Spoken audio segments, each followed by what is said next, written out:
Hristos a înviat, iubiți credincioși și credincioase, în a treia duminică după Sfintele Paști, Biserica Ortodoxă prăznuiește Duminica Sfintelor Femei Mironosițe sau Duminica Mironosițelor, după cum este cunoscut și în popor. Este o duminică închinată sau o zi închinată Sfintelor Femei Mironosițe, a acelor femei curajoase care, prin curajul și de credința lor profundă,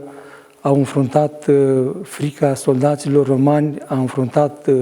ura iudeilor și a vestit Sfinților Apostoli și mai apoi întregii omeniri învierea Domnului și Mântuitorului nostru Iisus Hristos. Aceste femei mironosițe au avut harul și binecuvântarea de a fi primii vestitori ai învierii Domnului Iisus Hristos și mai mult decât atât au fost primii care l-au văzut pe Mântuitorul înviat după Sfintele Patimi. Nu întâmplător Sfinții Părinți au dedicat această duminică Sfintelor Femei Mironosițe și aș putea să spunem că Biserica dedică această duminică tuturor femeilor creștine, pentru că femeile mironosițe, ca mame și ca surori, au dat dovadă de multă credință, de mult curaj, de mult sacrificiu, pentru că mai târziu le vedem pe fiecare în calendarul creștin ca murind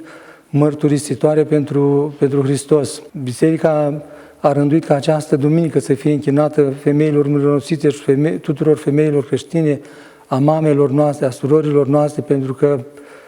credința creștină a dăinuit în istoria omenirii prin mult sacrificiu, prin multă jertfă, prin multă suferință